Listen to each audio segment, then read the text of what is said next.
Assalamualaikum warahmatullahi wabarakatuh. Shalom, salam sejahtera untuk kita semua. Om Swastiastu, Namo Buddhaya, salam kebajikan. Saya Putu Novi Ekayanti akan membawakan sebuah modul pembelajaran pendidikan Pancasila dan Kewarganegaraan Indonesia berbasis digital pada kelas 10.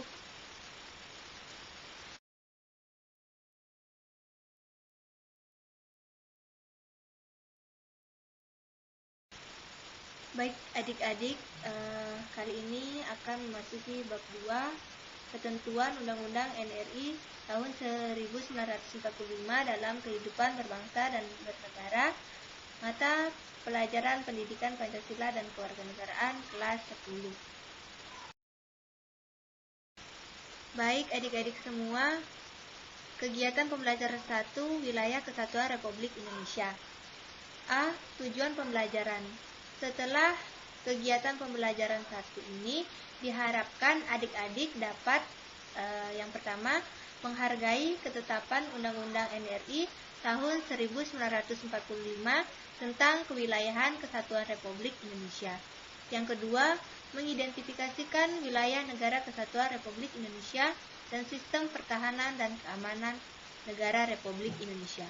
Yang ketiga, mampu membedakan kedudukan warga negara dan penduduk Indonesia.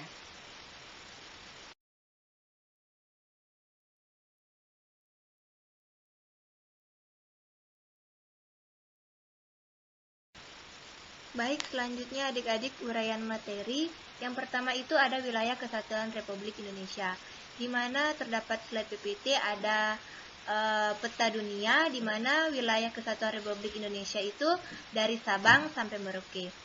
Berdasarkan hukum laut internasional, wilayah laut Indonesia dapat dibedakan menjadi 3 macam sebaik. Cara presenter ada.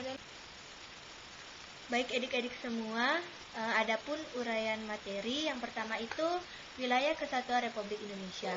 Dapat adik-adik lihat di slide PPT itu ada peta dunia yang dimana wilayah Indonesia dari Sabang sampai Merauke.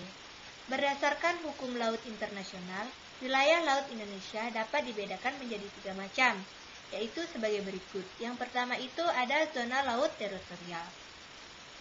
Zona laut teritorial adalah jalur laut yang berjarak 12 mil laut dari garis dasar ke laut lepas. Yang kedua itu ada zona landas kontinen. Landas kontinen diartikan sebagai platform atau daerah dasar laut yang terletak di antara dasar laut dangkal dan titik dasar laut menurun secara tajam atau terjal yang dinamakan lereng kontinen, continental shelf. Yang ketiga itu ada zona ekonomi eksklusif, disingkat dengan ZEE atau ZAA. Zona ekonomi eksklusif atau disingkat ZEE adalah jalur laut selebar 200 mil laut ke arah laut terbuka diukur dari garis dasar. Adapun batas wilayah Indonesia. Yang pertama, batas wilayah Indonesia sebelah utara.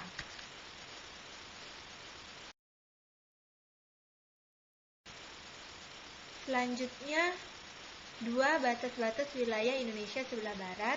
Yang ketiga, batas-batas wilayah sebelah timur. Yang keempat, batas-batas wilayah Indonesia sebelah selatan. Adik-adik, perlu diketahui kedudukan warga negara dan penduduk Indonesia. Adapun perbedaan warga negara dan penduduk Indonesia. Penduduk dan bukan penduduk. Adik-adik perlu tahu bahwa penduduk adalah orang yang bertempat tinggal atau menetap dalam suatu wilayah. Sedangkan bukan penduduk adalah orang yang berada di suatu wilayah dalam suatu negara dan tidak bertujuan untuk tinggal atau menetap di wilayah negara tersebut. Nah, di sini adik-adik perlu tahu juga bahwa ada perbedaan antara warga negara dan bukan warga negara. Yang pertama itu warga negara. Warga negara adalah orang yang secara hukum merupakan anggota dari suatu negara. Sedangkan bukan warga negara adalah orang asing atau orang warga negara asing.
Baik adik-adik, adapun uraian materinya. Yang pertama itu pengertian kemerdekaan beragama dan berkepercayaan.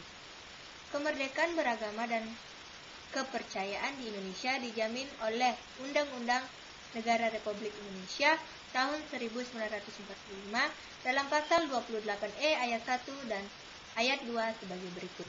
Yang pertama itu, setiap orang bebas memeluk agama dan beribadat menurut agamanya, memilih pendidikan dan pengajaran, memilih pekerjaan, memilih kewarganegaraan, memilih tempat tinggal di wilayah negara dan meninggalnya, serta berhak kembali.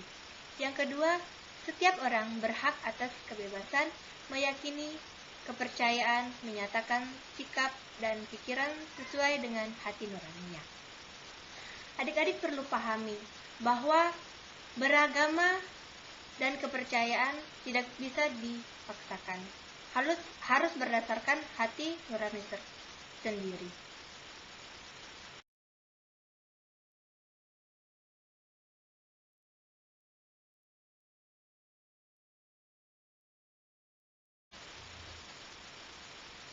Yang kedua, membangun kerukunan umat beragama. Adik-adik perlu pahami bahwa kerukunan antar umat seagama merupakan kesepahaman dan kesatuan untuk melakukan amalan dan ajaran agama yang dipeluk, dengan menghormati adanya perbedaan yang masih bisa ditoleran. Dengan kata lain, sesama umat beragama tidak diperkenankan untuk saling bermusuhan, saling menghina, saling menjatuhkan, tetapi harus mengembangkan sikap saling menghargai, sikap toleran apabila ada perbedaan, asalkan perbedaan tersebut tidak menyimpang dari ajaran agama yang dianut. Adik-adik bisa lihat gambar tersebut. Di situ, mari saling menghormati dan menghargai. Di sini adik-adik bisa lihat berbagai macam suku agama yang berbeda, tetapi saling melengkapi, saling merangkul satu sama lain. Baik, selanjutnya yang ketiga, sistem pertahanan dan keamanan negara Republik Indonesia. A. Substansi pertahanan dan keamanan negara Republik Indonesia. Kemerdekaan Indonesia dapat dipertahankan apabila dibangun fondasi atau sistem pertahanan dan keamanan negara yang kokoh, sehingga hal itu harus diatur dalam Undang-Undang Negara Republik Indonesia tahun 1945, yaitu Pasal 30 ayat 1 sampai dengan ayat 5 yang menyatakan sebagai berikut. Yang pertama, tiap-tiap warga negara berhak dan wajib ikut serta dalam usaha pertahanan dan keamanan negara. Yang kedua, usaha pertahanan dan keamanan negara dilaksanakan melalui sistem pertahanan dan keamanan rakyat semesta oleh Tentara Nasional Indonesia dan Kepolisian Negara Republik Indonesia sebagai kekuatan utama dan rakyat sebagai kekuatan pendukung. Yang ketiga, Tentara Nasional Indonesia terdiri dari Angkatan Darat, Angkatan Laut, Angkatan Udara sebagai alat negara bertugas mempertahankan, melindungi, memelihara keutuhan dan kedaulatan negara. Baik, selanjutnya D. Kepolisian Negara Republik Indonesia sebagai alat negara yang menjaga keamanan dan ketertiban masyarakat. Bertugas melindungi, mengayomi, melayani masyarakat, serta menegakkan hukum. E. Susunan dan kedudukan TNI, Kepolisian Negara Republik Indonesia. Hubungan kewenangan TNI dan Kepolisian Negara Republik Indonesia di dalam menjalankan tugasnya, syarat-syarat keikutsertaan warga negara dalam usaha pertahanan dan keamanan diatur dalam undang-undang. Poin ke B, kesadaran bela negara dalam konteks sistem pertahanan dan keamanan negara. Berikut adalah contoh gambar kesadaran bela negara dalam konteks sistem pertahanan dan keamanan negara.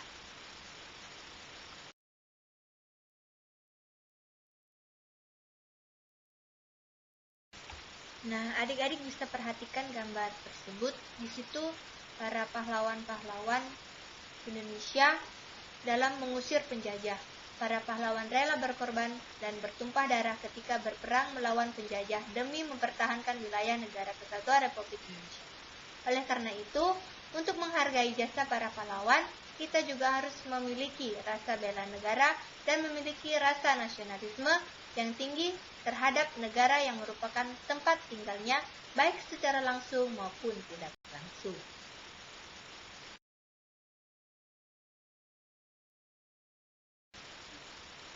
Dari kegiatan pembelajaran 1 dan kegiatan pembelajaran 2, adik-adik dapat merangkum berdasarkan hukum laut internasional, wilayah Indonesia dapat dibedakan menjadi 3 macam, yaitu zona laut teritorial, kedua zona laut kontinen, ketiga zona ekonomi eksklusif ZEE, kedudukan warga negara dan penduduk Indonesia. Terdapat pengertian penduduk dan bukan penduduk, warga negara dan bukan warga negara. Adapun asas-asas kewarganegaraan Indonesia terdapat 2 asas, yaitu asas ius sanguinis dan ius soli. Kemerdekaan beragama dan kepercayaan Indonesia dijamin oleh Undang-Undang Republik Indonesia tahun 1945 pada pasal 28E ayat 1 dan 2 sebagai berikut. Yang pertama, setiap orang bebas memeluk agama dan beribadat menurut agamanya, memilih pendidikan dan pengajaran, memilih kepercayaan, memilih kewarganegaraan, memilih tempat tinggal di wilayah negara dan meninggalkannya, serta berhak kembali. Kedua, setiap orang berhak atas kebebasan meyakini kepercayaan, menyatakan sikap dan pikiran sesuai dengan hati nuraninya.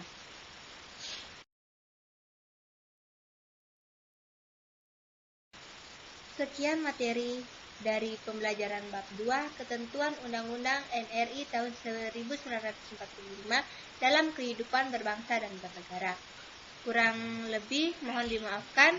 Akhir kata saya ucapkan terima kasih.